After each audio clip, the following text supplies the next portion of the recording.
So hello, everyone. Again, thank you so much for spending your Sunday evening with us. We'll do introductions, in just a second here. But this is the first webinar of our series of Making Miss Minnesota and Miss Minnesota's Outstanding Teen. So again, excited that you're here with us, and we'll cover in just a moment here what we're going to be talking about tonight in the next couple sessions. But first, we're going to do introductions. So Jody, I will turn it right over to you to begin. Okay, hang on, I gotta unmute myself again. Okay, so my name is Jody Swaja, and I am the Vice President of the Miss Minnesota Scholarship Organization. And I have been doing this I've been on the executive board for maybe 5 years, maybe 4. Before that, I was a local director for a couple of local programs with Miss Minnesota. And before that, I was a local director of a festival title program in Shakopee for about 5 years. And then prior to that, like way back when you guys probably weren't even a thought in your parents' eyes, I was a contestant. So I held the title of Miss Minnesota River Valley back in 1985. Nobody passed out. I know, it's a long time ago. So been around for a while, and hopefully I can help you guys out with some questions and maybe, I don't know. So that's who I am. Okay, I guess that makes me next. Hi, everybody. I'm Madison Reynolds. I am the Northern Minnesota Field Director and Recruiter, and that's a new title, so if I had to look at my notes to make sure I got it right. Former candidate, and I am so excited to be back with the Miss Minnesota organization as a volunteer. So I so look forward to getting to know each of you a little bit better, and welcome to the Miss Minnesota family. Awesome. And then I guess it's up to me next. So I'm Ellie Mark, current Miss Minnesota, counting down the days to represent this organization and state at Miss America, the 100th anniversary coming up in December. I know, it's so crazy. Hopefully my voice will be back by then. But been keeping busy and excited to talk to you all a little bit about the process of either getting started or continuing to move forward. And I know we have some new people on the call, so we'll get to that in a second. But first, I'll turn it over to Bella. Yay! My name is Bella Grill. I am the current Miss Minnesota's Outstanding Teen 2020 and 2021. Thanks, COVID. I competed at Miss America's Outstanding Teen this past July in Orlando, and that was super, super fun. But Minnesota loved me so much, they decided to keep me. So I'm here now. I will be giving up my title March 26th at Southwest Christian High School. So for any of the teens on here, you should come compete for that title. Awesome. And we appreciate you, Bella. You're a rock star. So I know we have some new faces and maybe some more familiar faces on the call, but we do want to take a second to go around and introduce ourselves. So I'll call your first name based on what it looks like on my screen. And if you could just say your name and where you're living, and I guess if you'd be a teen or a miss. And so before I go into what that means, there has been a little bit of a change with that this year. And Jody can answer any questions about that if you have any questions. But the teen age range is now 13 to 18. And depending on, if you're 12 but going to be 13 by the time you compete, Jody can answer all of those questions. And the same thing can go if you're kind of somewhere in between 18 and 19, then you could be a teen or a miss. So teen would be 13 to 18. Miss is going to be 19 to 26. They upped the age range this year, partially because of COVID and getting all those other women an opportunity to compete again. So hopefully welcoming back some faces that thought that maybe they were done and now are able to compete again. So name, where you're living, and if you're a teen or a miss. So Lydia, you are the first one on my screen. If you want to unmute yourself, please. So my name is Lydia. I am in Mankato, and I will be a miss. Awesome. Thank you, Lydia. All right, Kayla. Hi everyone, I'm Kayla. I live in Eagan, Minnesota now, and I'm in the Miss as well. Kayla, you sound like me. We both sound pretty rough. That's funny. All right, Trinity, you're the next one on my screen here. I'm Trinity. I live in Albert Lee, and I will be a teen. Amazing. Thanks, Trinity. Happy to have you. Emily. Hi guys, my name is Emily Schumacher. I am from Mankato, but go to school in South Dakota, and I am a Miss. Awesome. And Rachel. Hi, I'm Rachel Evangelisto. I live in Minneapolis, Minnesota, and I will be a Miss. Great. Thank you. And Riley Wright. Hi, I'm Riley. I have a weird situation. I live in Nebraska right now, and I'm a teen right now, but I am thinking of moving to Minnesota after high school, and I really wanted to compete in Miss there, so I thought I'd get a head start. Awesome. We love forward thinkers. So thanks for being on the call with us. Appreciate it. All right. Anna Lynn, if you're done eating. Hi, my name is Annalyn Wallen. I'm from Frazee, Minnesota, and I'm competing in teen. Awesome. Teens representing tonight. Love it. And then Hannah Beck. Hi, my name is Hannah. I'm from Perham, and I am 18. Amazing. All right. Did I miss anyone? I think I got it all. Okay. I have my screen all wonky, so I'm just like scrolling through everyone's faces basically at the moment. So thank you all again so much for being here, taking the time to introduce yourself, and we will hop into things. And also note that we are recording this, as you heard at the beginning of the call, so we will send that out to everyone just in case you missed something we discussed or wanted to watch it back. So moving into things, Bella's going to discuss what the different webinar series are going to cover as we move forward. But we figured, you know, some of the people on the call might not know why it is that we're covering these different areas. So I'm going to discuss the different phases of the competition, and then we'll kind of turn it over to Bella to just briefly touch on what we'll be covering in the next session.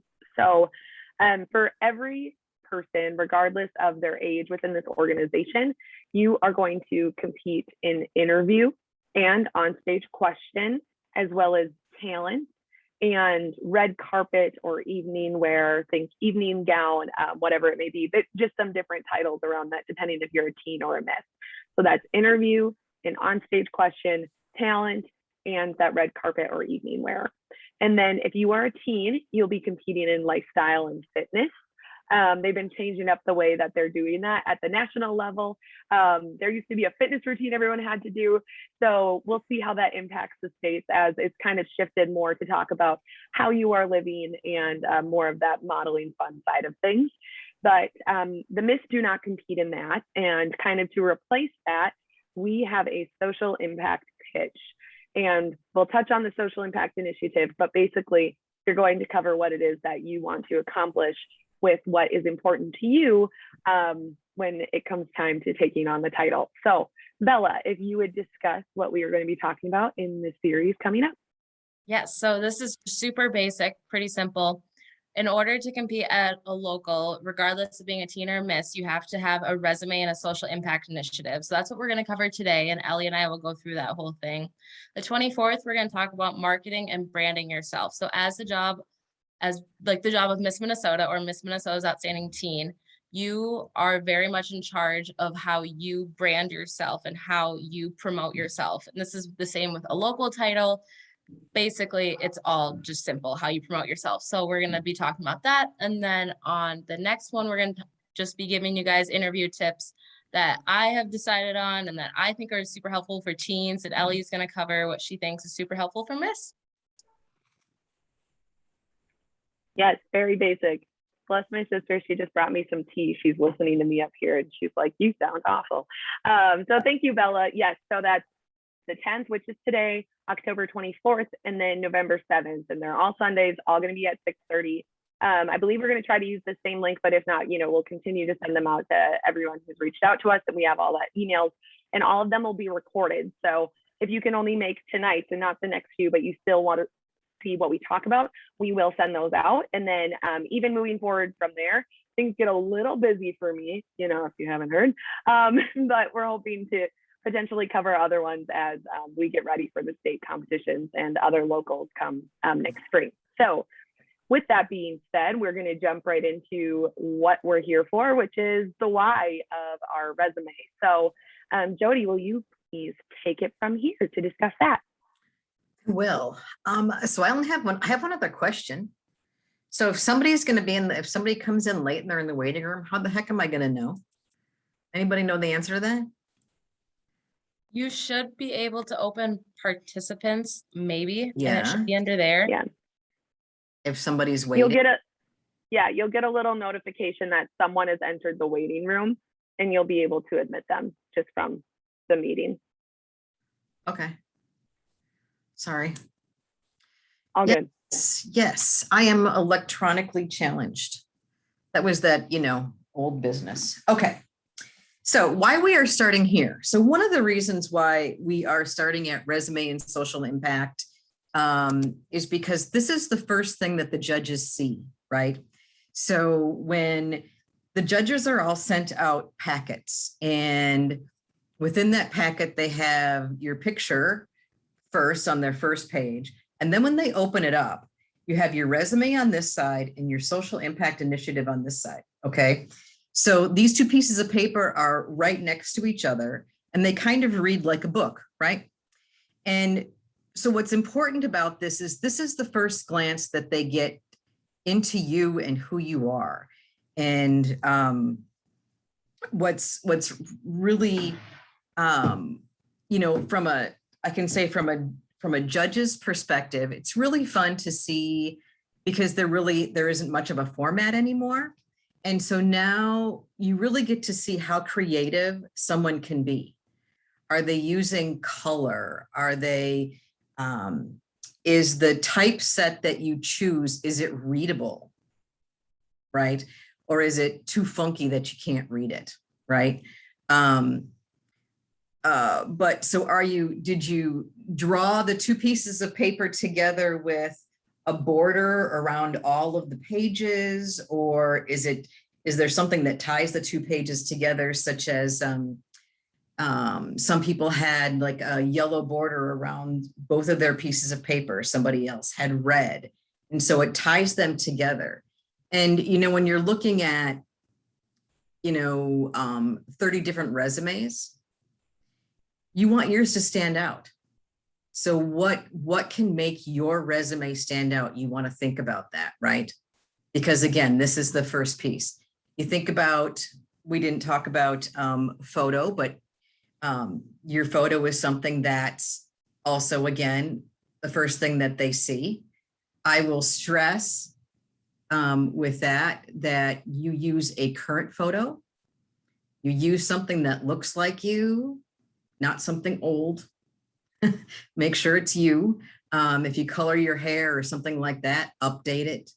The other thing that I want to say about the photo, even though this isn't really part of the resume thing, but I'll just quick say this. If it's like a glamour shot and you walk in for interview and I'm like, who's that? Because the glamour shot here and the girl that walked in, aren't relatable. I can't see, right? So make sure that it's you. I know that Ellie's going to talk about like all the things that go into a resume and what people are asking for what some of the expectations are. But I want to say again that this is something that this is the first thing that people see side by side, first thing we get. And the more creative, the more unique you can make it, the better. And so I will want to hear what everybody else has to say about this as well. And then maybe I can add some things later. But I think that to begin with, just to say that, when they talk about interviews and resumes and social impact and your picture, So right away, I can, from a judging perspective, when you see something, you can go, yep, or you can go, no, missing something, right? So spelling is important. What are you bolding? What are you highlighting? What are you underlining? All of those things, important pieces to think about. Okay. So I'm just going to leave it at that for now, and then maybe I'll add something. So. Yeah, awesome. No, and that's such a good point to make. This is the first impression.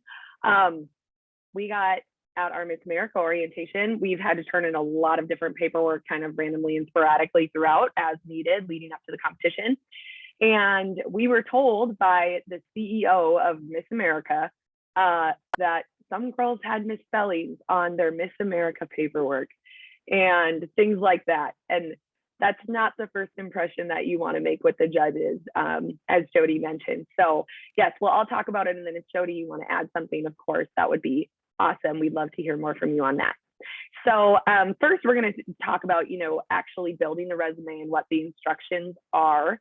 So I'm going to get that pulled up first for the Miss, and then I'll make sure to have it pulled up for Bella as well.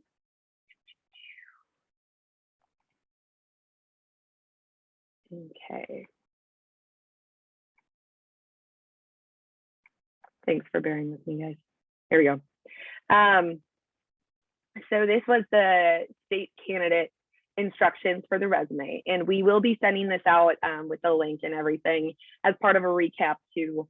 And so don't worry, you will get a copy of this information, and it may be a little different at the local competition that you choose to compete in, but this is what will be used for this. This was what was used for the state competition before. So to start, it's the same. Local is the same. Oh, perfect. Good deal. Good deal. All right. So for the candidate resume, it can be one page only. And so keep that in mind that when you are putting this together, you may have a lot that you want to share. But if you put too much stuff on one page, it could be really crowded. So making sure that you're picking it out strategically what you're putting on there. You can use up to one photo, but you don't have to use a photo on there. So it could be your headshot, it could be a picture of you doing your social impact work, whatever you feel like best presents you for the job of. This is specifically for Miss Minnesota. In terms of printing it out, what I did for state and what I know others did as well was when they created their resume and social impact statement that we'll be going over in a moment, put it on a flash drive, brought it to FedEx or the library or something like that, where you're going to get a really nice copy. And so make sure you follow the instructions in terms of the weight of the paper. It sounds really specific, but we want to make sure that everyone has kind of the same standard, and a judge isn't saying, oh, well, their paper is nice and thick or something along those lines. So make sure you're using the right weight. And you're going to need 10 copies of it. I printed out 20 because I was a little paranoid that I didn't want to lose anything. So of course, read through these instructions and make sure that you are following them. And then when you put it in an envelope, here's my contract for Miss America eventually. We recommend doing like a big envelope. Don't actually fold them up because the judges are going to be seeing them in a binder. They don't want to open them out of the envelope and have those creases on there or something, just to be as professional as possible. And it does have the requirements for the Miss. You need your name. You don't have a local title yet, so you wouldn't need to do that quite yet, unless you do. The title of your social impact initiative, the school attending or that you graduated, and your talent. Make sure that you have those requirements on there because the judges will know that that's required. And then if they don't see it, their first impression is, oh, she can't follow the rules. So make sure you're following those rules. Again, highlighted right there, big and yellow. And then some suggestions about what you can be adding from there once you get beyond the basics. And I also wanted to go back to my slideshow now. And here are just my quick things before I turn it over to Bella about what to include and what not to include. Of course, include the required elements. I already discussed why. And then I'll kind of go back and forth. Do not include anything that's inaccurate or fabricated or embellish is the word I like to use. If you have talked to one classroom about your social impact initiative or about the Miss America organization, and it wasn't even over 10 kids, don't say, I've talked to hundreds of kids about this. Make sure, you're being honest up front, and that you're not trying to display a version of yourself that you aren't. Make sure that you're including previous experiences, whether that's from volunteering, whether that's from being in a club or being on a team, that helps to show why you would be a strong title holder, even at the local level or the state level. It's important that you discuss the experience that you have, so that when you walk into the interview, they can say, this person is ready to start the job right away. Do not include every single detail of every single job or every single club you've been involved in. Like I said, you have one page, and if you put all of that on there, it's going to get lost. You want to make sure that they know when they look, if you had 5 jobs, but only 2 of them actually make sense, and talking about how that would make you a good leader or communicator, include those 2 and add bullet points from those 2. Otherwise, we're going to get overwhelmed by all of the information on there, because you wouldn't do that for a real job anyways. If you had jobs, I was a waitress for a long time, but I don't put that on my professional resume because it doesn't relate to what I would be doing in my professional environment. Last, do include elements of your personal style. Jody touched on that. If you want to add some color, I know I had some color on my state resume.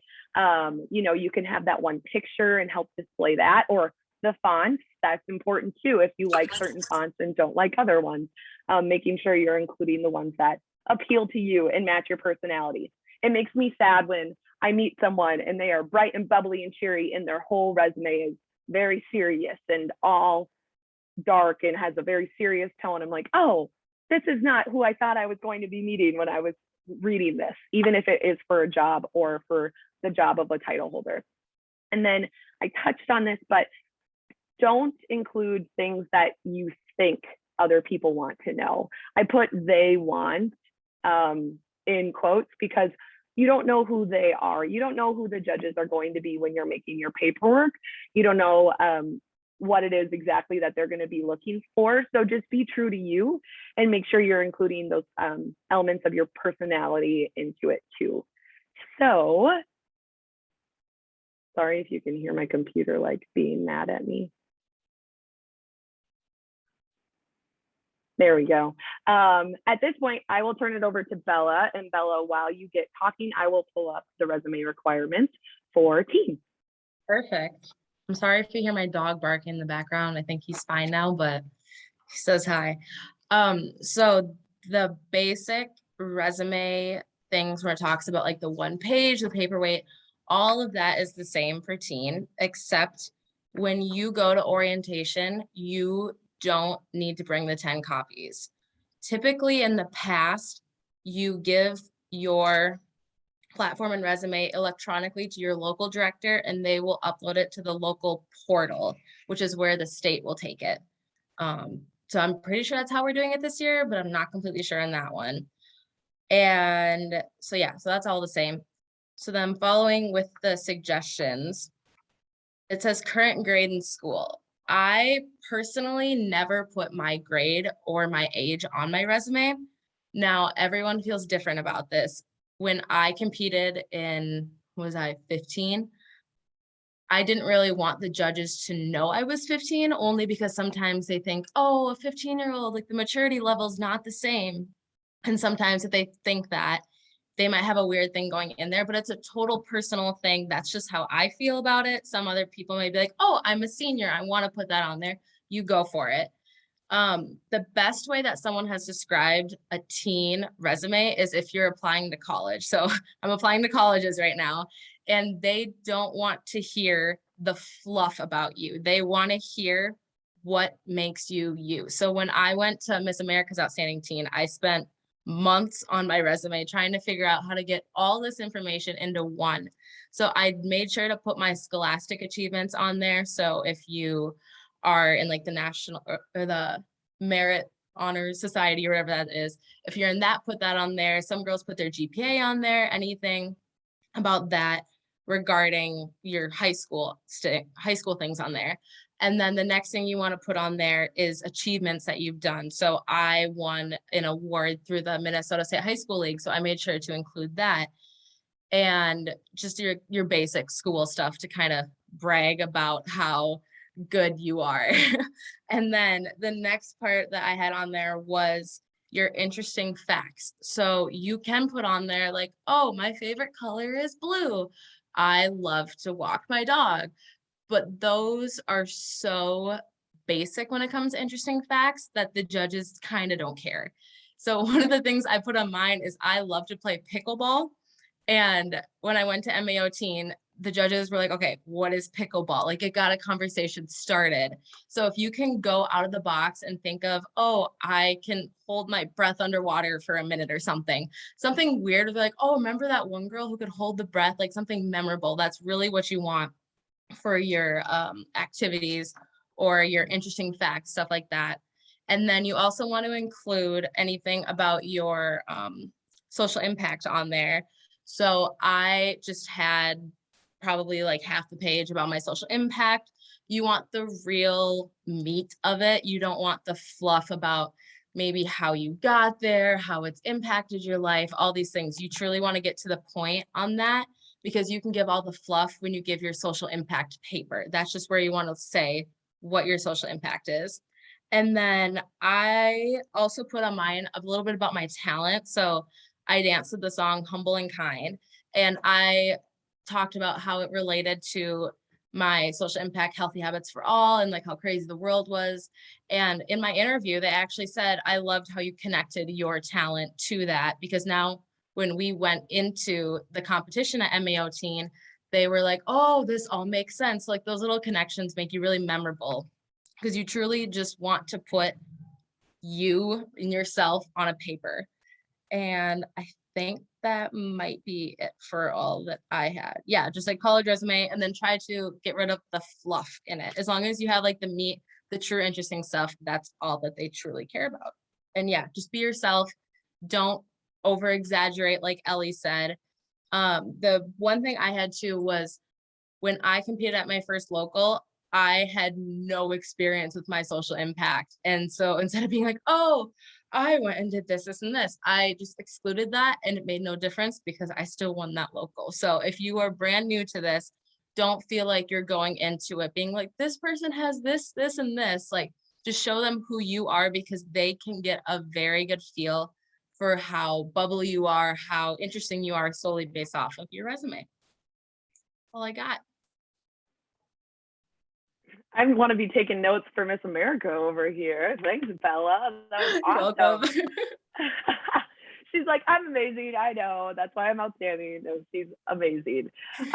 So thank you for all of that. And at this point, I will turn it over to Madison. Thanks, Ellie. Bear with me here, everybody, as I get my little slide up here. Okay. Can I get a thumbs up if you guys can see that? Awesome.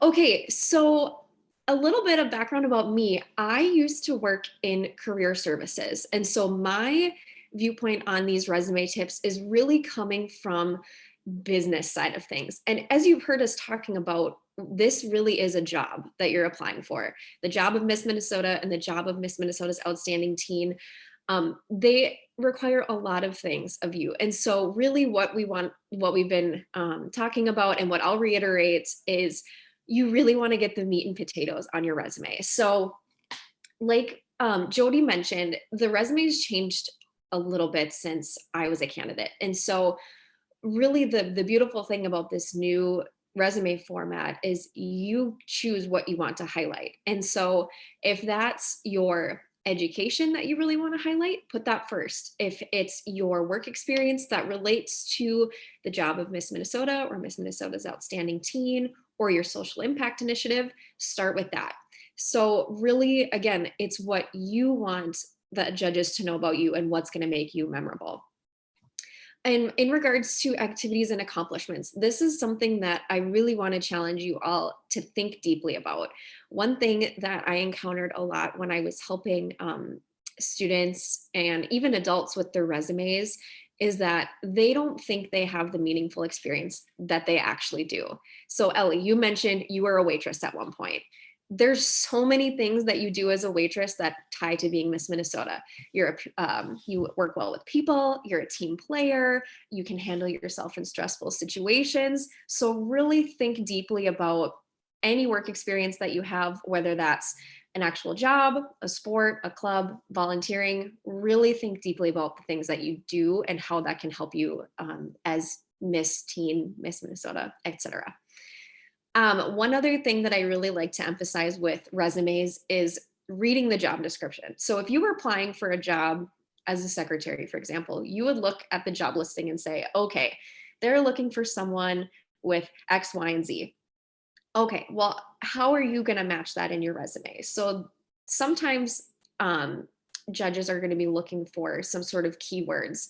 And so what I would recommend is look at Ellie and Bella on social media. They both do a wonderful job of highlighting what it means to be Miss Minnesota and what it means to be Miss Minnesota's Outstanding Teen. Also, look at the Miss Minnesota website. What exactly do these jobs entail, and how can you match your experience to those requirements, if you will. So really just, again, try to match as close as you can to the job description. Like has been said before me, be confident in your resume and the things that you have. You are all unique, and so make sure to highlight those things because that's really what's going to make you memorable. Be creative. Normally in business, I wouldn't say use color, but this is Miss America. So be creative, use color, and show your true self.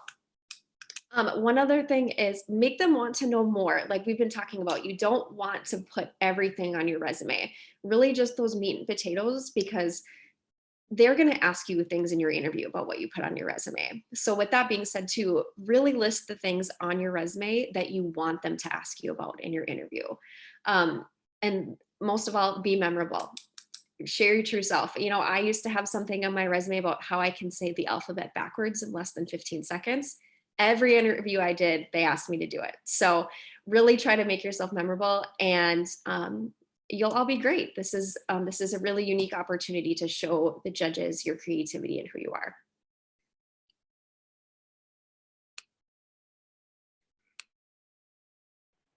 Awesome. Okay. Thanks, Madison. I feel like that was all really relevant. And especially, you know, one of the things, I'm going to be so cliche and bringing this mission statement up, but preparing great women for the world and preparing the world for great women. This is all about not just what you're accomplishing as a title holder, but where you're planning to go next. So listening to it and thinking of it, you know, as that job and thinking about how you can apply these skills you're learning to your next job. That's super awesome. All righty. So at this point, I want to add a couple things now that yes. Okay. So talking about the photo, if you're going to add a photo to your resume, make it different from your headshot, right? So I would say, if it has to do with your social impact, if it has to do with something that you're really passionate about, you know, make it different. Okay. So don't just, you know, make sure that it also looks like you.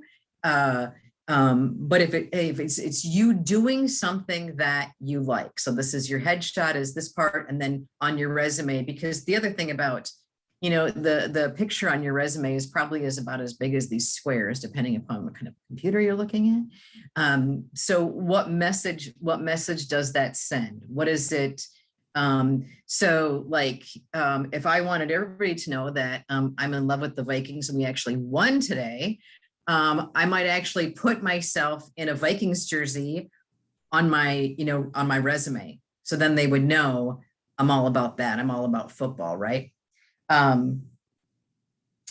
So for locals, you send your resumes to the local director directly. So you don't have to print them out or anything like that. They do all of that. Okay.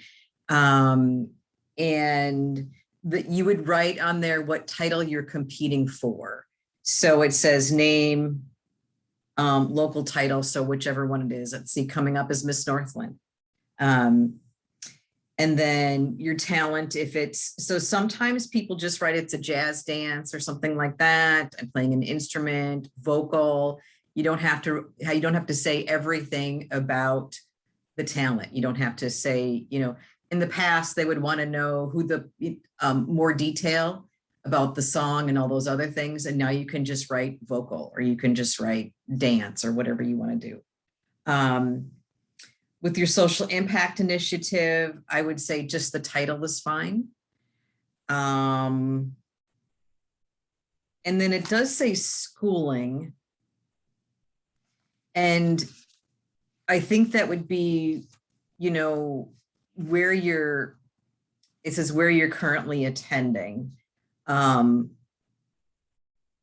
You could just write like the University of Minnesota, to go back to what Bella said about not being specific about where I'm a junior, right? You could just, or you could say, graduate of, or whatever. Okay. You don't need to be, you can leave that a little open.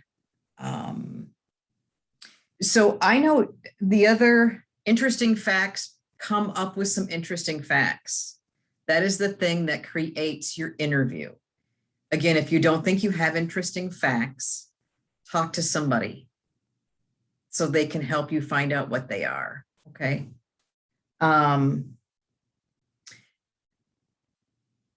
So I would talk about, because you have the social impact over here, right? And the resume here.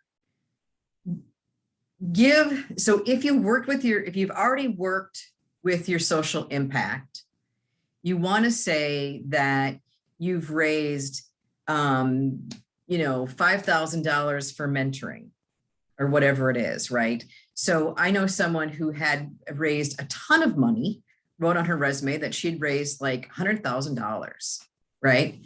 And I raised $100,000, blah, blah, blah. And when I asked further, she was part of this bigger project. So on the resume, getting back to what Ellie said, on the resume, it looked like, I was like, dang girl, how'd you do that? And it's like, oh, you were part of this group that raised this money. So it wasn't her specifically. And so I can tell you that I thought, wow, this is really cool. And then when she was like, well, yes, we did it as part of this group, I was then going, oh, that's interesting. So to really, that if it's with the group, but it's not you, to state that, with the, I don't know, with the local Lions Club, we raised $100,000 to develop a new playground in our town. Okay. Yeah. So I don't know, but I think that hopefully that makes sense. Those are the things that I said. The other thing that people have been doing, and I don't know, so if you kind of split your piece of paper in half, and you have half the information on this side, and then you have the other half this side, versus just going straight across, right? Different things like that. If you travel a lot and you've been to a lot of interesting places, put that on there, and that actually came from somebody that I judged. It was like, oh, the places you'll go. And she had like a little map and had hearts. I'm like, oh my gosh, that's really cool. Right. Love that.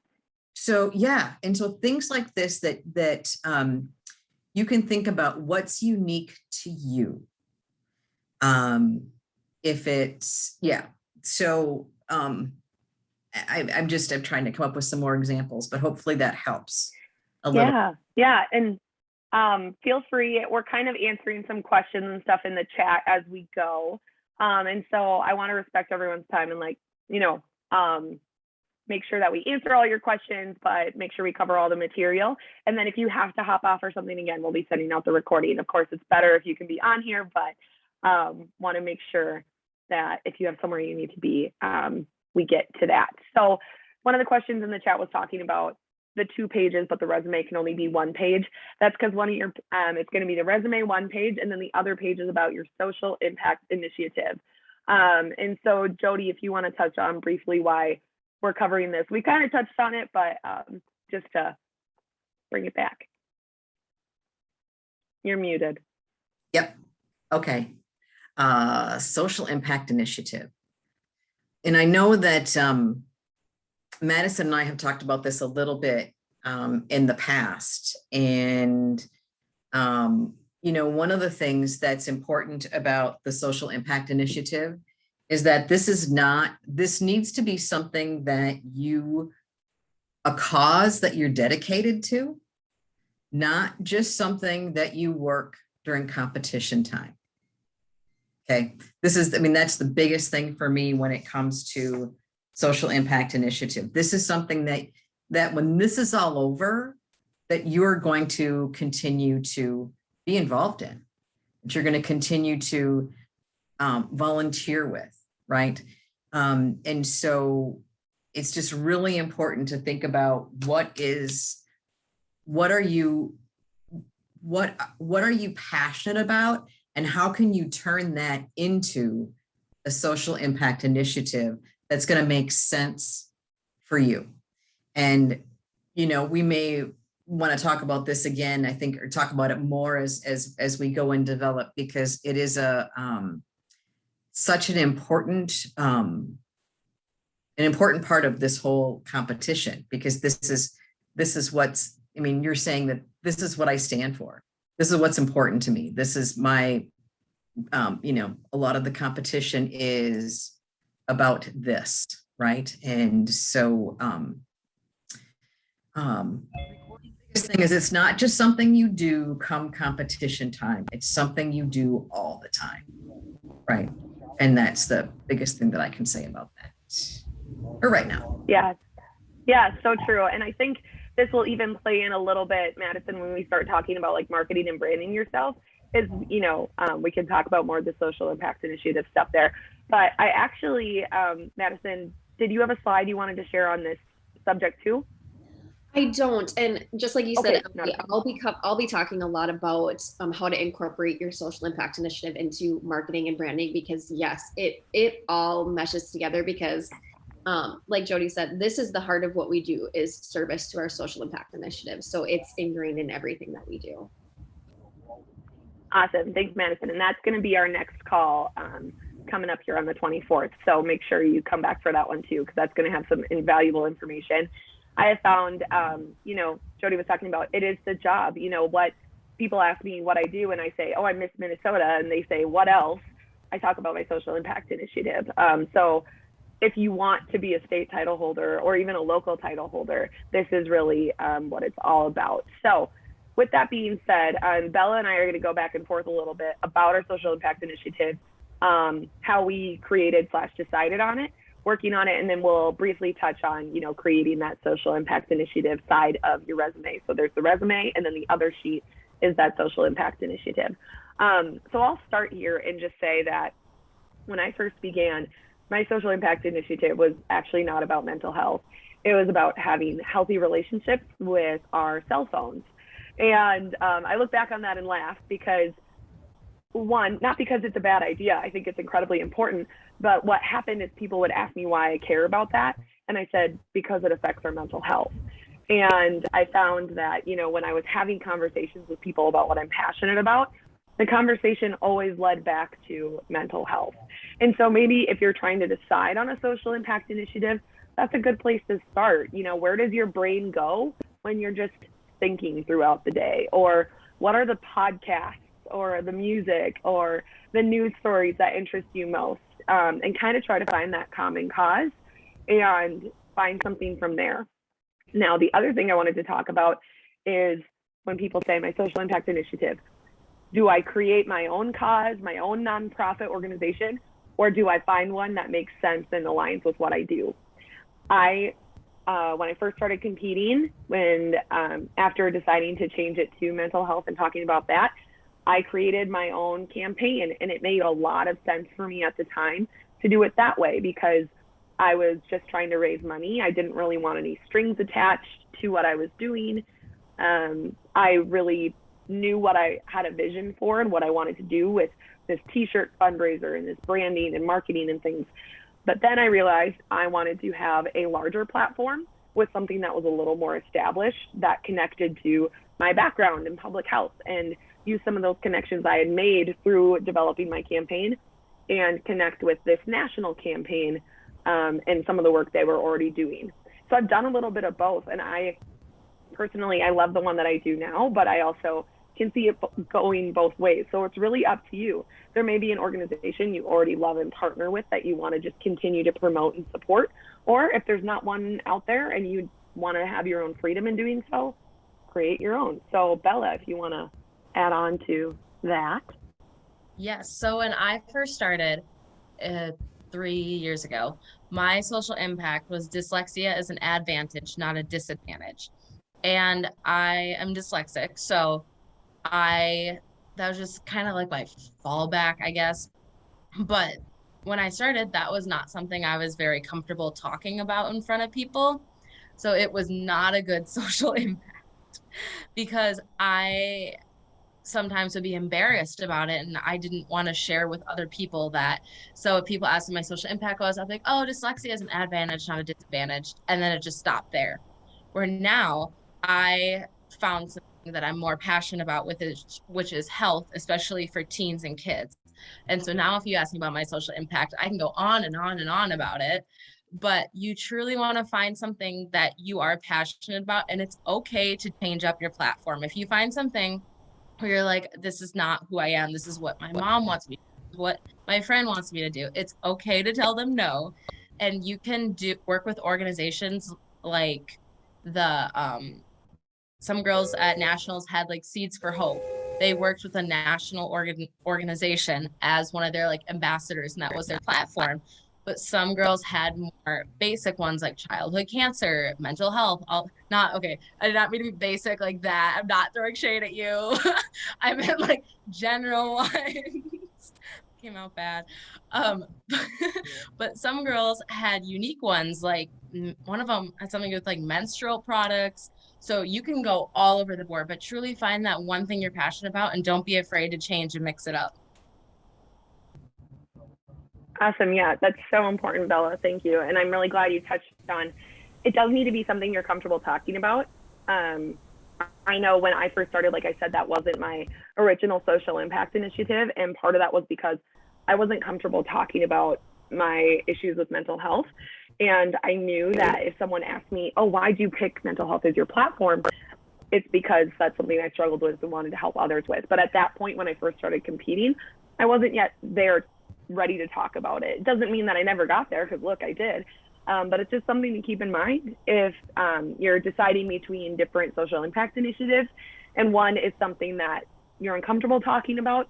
Maybe wait, see if that's something that could become something that you talk about in the future.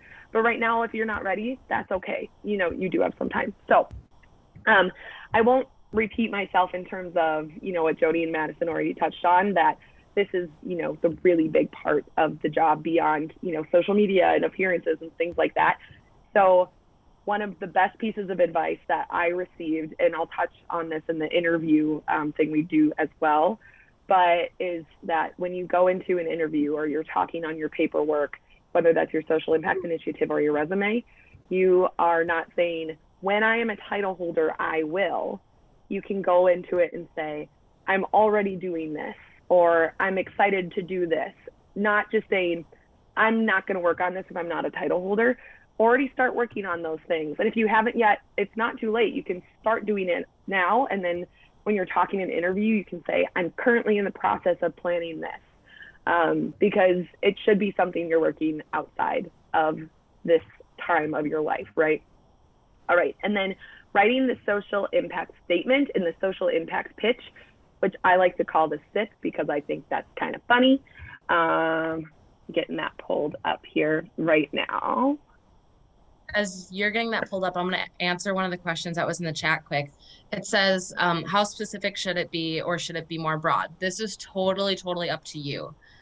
So we'll take my platform, for example. So health between teens and kids is a pretty broad spectrum. I can do many things with it. I can work with many organizations. I can promote it very well. If I was passionate about hydration between kids. I can make that as my platform. You just want to keep in mind that whatever you do, there should be ways you can promote it on social media. You should have organizations that somewhat align with you. But if you're oh, sorry, that was really loud if you guys heard that.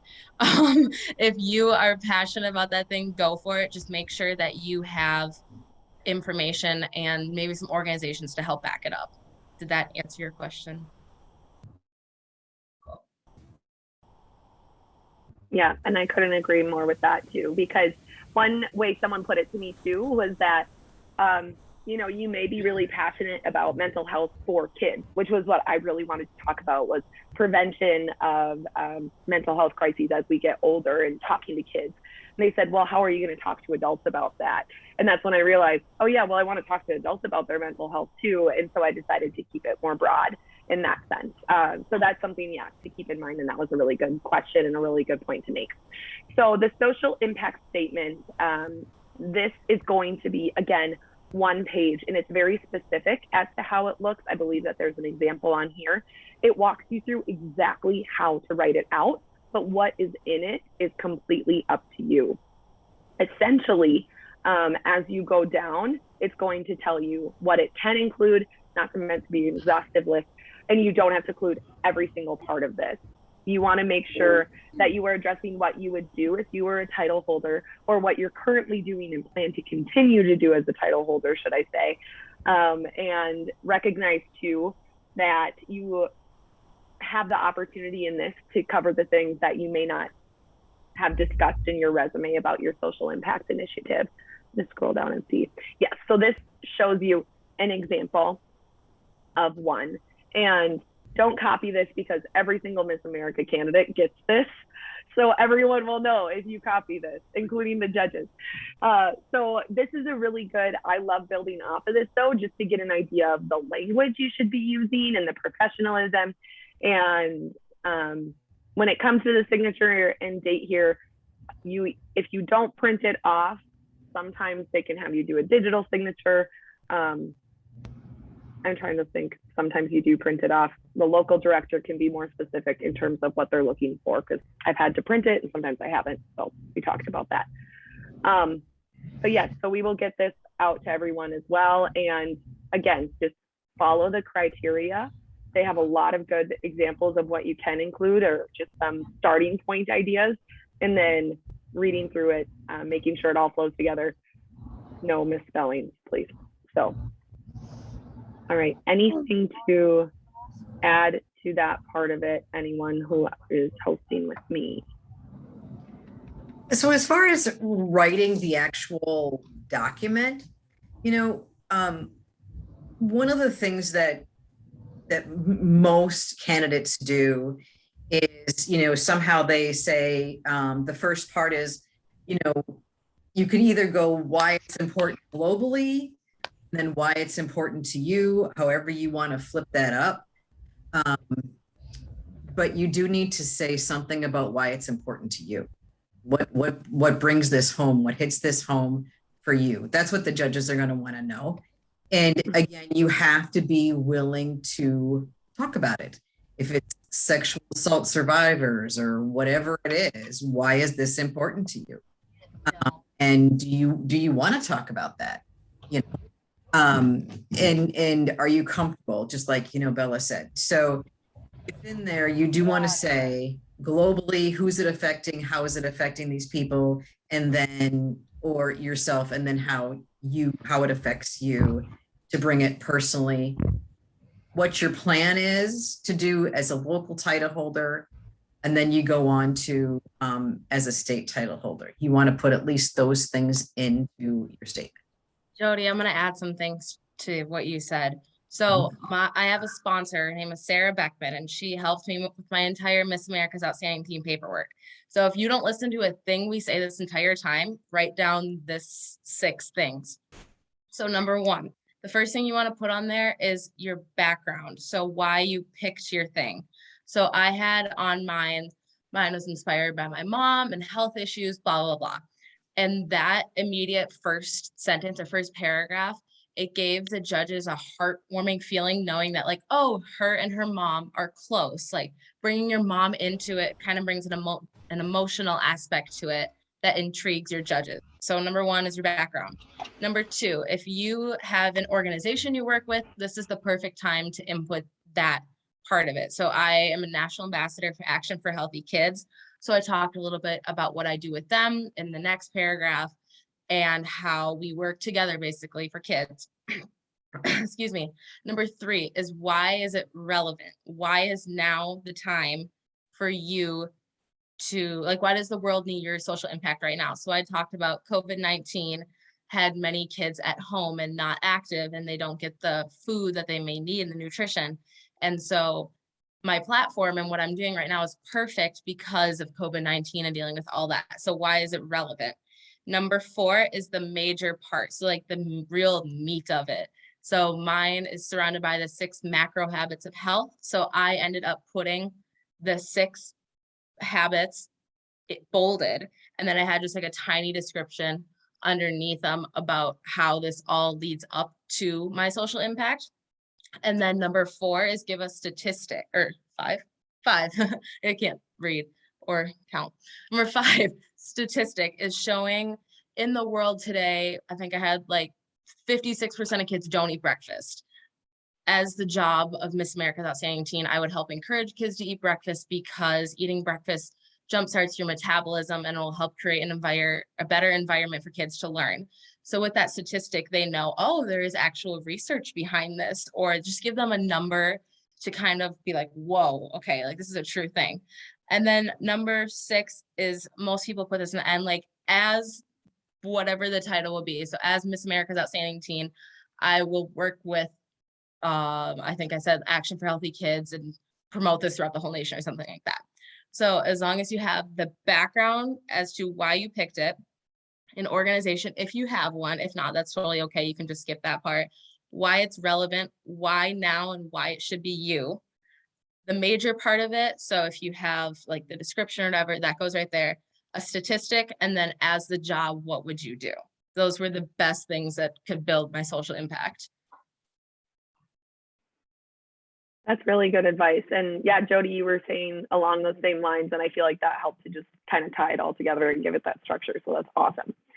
And then when it comes to the social impact pitch, I want to touch on that quickly before we move on to final questions and things like that and final thoughts. You have, depending on things, anywhere from 45 seconds, some places will allow longer depending on how people are feeling or the directors are feeling, but about 45 seconds to, 1, get people interested in your social impact initiative, 2, tell them why it is a problem or it's something that needs to be worked on, and 3, what you plan to do / why you should be the one. So basically what Bella said, but condensed, 45 seconds, right? Some things to do to prepare. I know personally, a lot of people told me watch TED Talks and things like that. But what I liked listening to more were like red carpet interviews, because those are even shorter than TED Talks. TED Talks can be like 30 minutes and we don't have that time. And I liked to listen, okay, what is it about that person's line or what they said that makes me want to hear more? And I incorporated some of those things into the social impact pitch that I put together for Miss Minnesota and the one I'm putting together for Miss America too. I think the most important thing to remember though is, 1, you want to hook people in right away. You want to make sure they're listening to you when you speak. So what is it that's going to make them listen and make them realize that they should care about this? But then why are you the person that's going to help fix this or create that change? So that's the 1,000-foot view of social impact. And that's the myself. on stage. That's the on stage part you're talking about. Yes. Correct. Yep. And that is just for the Miss. Yeah. Great. So at this point, again, I want to honor everyone's time. If you need to hop off, that's okay. Otherwise, we will stay on and answer any questions that you maybe want to talk through rather than put through in the chat here. Pull this up. And if your microphone doesn't work or you don't want to talk, you can put them in the chat too. We won't be offended. Yeah. Or if you want to direct message one of us so that not everyone knows who's asking, you can direct message either Ellie, Madison, Jody, or Bella. Give it a minute. Yes, so the next one is, yes, the 24th at 6:30. We will do follow-up emails with this, with some of this information and some of the things that we discussed. So hope to see you all back for that one at least. And then the next one is that November 7th call.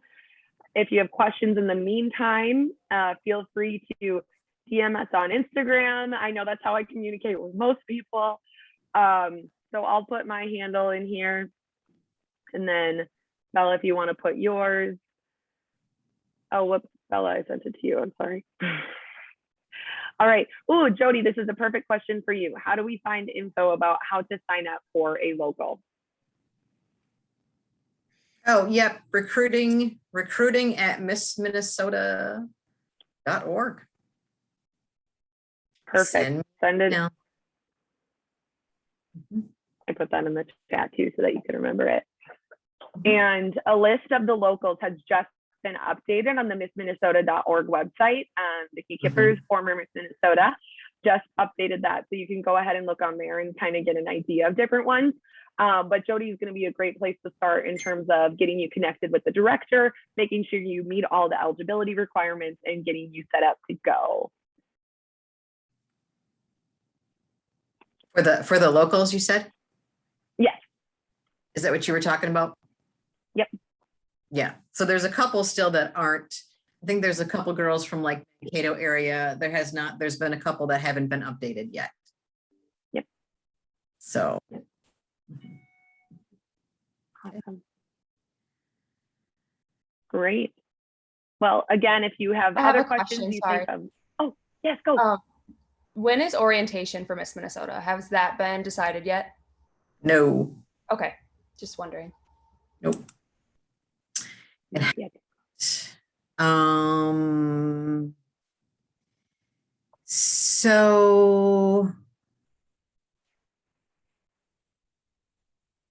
this year, so as far as the age question goes, if you are, for this year only, you are 18, you can choose if you want to compete as a miss or a teen, okay? And that would be 18 by 12/31 of 22, because that's when the new class will graduate, okay? So if next year you will turn 19, then you would be considered a miss, okay? If you are 18, if you're still 18 as of December 31st, 2022, you get to decide if you want to compete as a teen or a miss for this year only. It's one of the ways to make it kind of a little easier. And for teens regarding the lifestyle and fitness portion, I know for sure at state, I made a lifestyle and wellness video on what your routine will look like. So if you compete at a local, it may be that routine, it may be a different one, but just check with your local director on how to do the lifestyle and fitness portion.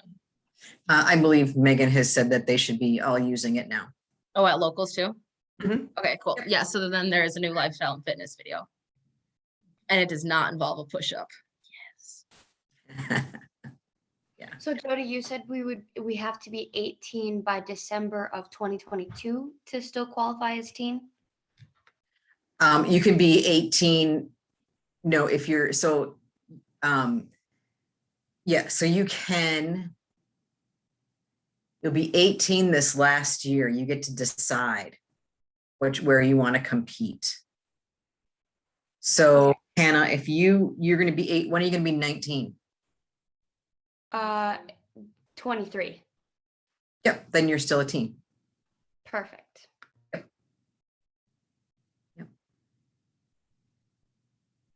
All right. Advice on approaching writing the resume. So any advice on how to approach writing the resume / social impact initiative without getting too overwhelmed. I actually want to turn it to Madison. I feel like you would be a really great place to start in picking out those big points because you're really good at pulling out strengths and things like you were talking about earlier. Yeah, sure. Thanks, Ellie. And thanks, Kayla, for the question. Because the one thing that I was worried about and tried to hold myself back from giving away too much information is it definitely can be overwhelming. So where the one way that I like to think about a resume and really your social impact as well is it's a living, breathing document. And so with that, that means do a draft, put everything on there that you think you might want, and then go back and take away. You can always take things out, but really just dump everything in there, get it all out on paper, and then clean it up later. That's the best way I would go about it. And like I said, it's living and breathing. So you might go about it a certain way one day, and then come back to it with fresh eyes the next day and be like, nope, we're going to take this out. We're going to add this. We're going to take this out, add this, etc. So really being okay with having drafts is important. The other thing is the more eyes you can have on it, the better. So have your best friend read it, have your mom read it, your brother, anybody. It's a really good way of kind of almost getting a peek at like, what is an outside person going to take away from this? Because it might make sense to you, but to the judge, it might not be totally clear. So that was a whole lot of things. Again, that was probably overwhelming, just that explanation in itself. So just take it one draft at a time, and you can always go back and change things. So don't stress about it too much. I appreciate you saying that. I've written a couple of them and I've done it a couple times, but I swear every time I just think about it and I'm like, I can't do it. It's too overwhelming. So I appreciate you saying that. Yeah. Story of my life, I will admit to this, which I don't know if this is a good thing. I don't want to encourage this behavior, but we had 15 months between I won my local title and getting to submit my paperwork for Miss Minnesota the second time. You know, I had my first round and then that second time, you know, had it ready to go. And every time I sat down at my computer, I was like, nope, can't do it. And so I ended up, and I'm not this person, doing it kind of last minute because I kept just putting it off because I was getting so overwhelmed. And so allowing, just take that first step and know that it's okay to feel overwhelmed, but you don't want to be in the position where I was scrambling to get it all ready to go and submitted. I don't want anyone to do that, but I know how you feel because that's why I kept putting it off because I was like, there's too much to do. So recognize you're not alone in that feeling. And I'm sure everyone on the call can relate, but taking those baby steps. And I love that idea, Madison, of just putting it all on there and then taking away, because that would have been helpful. Okay, I got another question of, is it beneficial to pick a social impact initiative that relates to your career path? That's a really good question. I will say for me, I started with a social impact initiative that related just to me personally. And I found that I was so passionate about it that I actually made it into a career path in terms of public health and this type of community health education that I'm providing. So mine, I didn't go into it thinking that this was going to be my career path. Like I wasn't planning to become a therapist or do anything along those lines. It kind of morphed into that. So for me, that's been beneficial. But I also will say my job before becoming Miss Minnesota was in youth substance use prevention. And a lot of times judges would say, you work in youth substance use prevention, so why do you care about mental health? And I just had to be prepared to answer that question and shift the focus onto my social impact initiative rather than my job. And so as long as you're prepared to talk about both of them and prepared to say, this is why I care about this, even if it's not my career path, I think that's totally fine. It's kind of up to you at the end of the day. But no, I did not pick my social impact initiative because of my job. So I don't know if anyone else wants to add to that question. Cool. I can kind of address her question to the teens somewhat. Yeah. Your social impact, especially as a teen, doesn't have to follow like what you want to go to college for too. So like I want to go for business marketing and management, and that has nothing to do with Kids Health. So like don't be worried about that aspect at all, because you're never asked. I've never been asked, like with your platform, how are you going to use that like in college or like any of that stuff? So that part you don't have to worry about. Thanks for adding that, Bella. All right.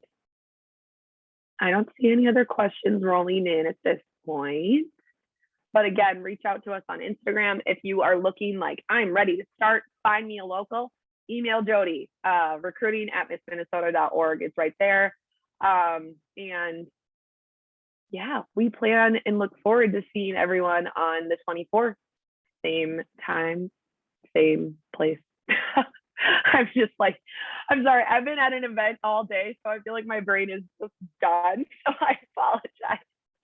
But I don't know if anyone else wants to add anything. Otherwise, we can let you guys go. I think we're good. Great. All right. We'll see you guys next time and talk to you soon. Thanks, everyone. Thank you.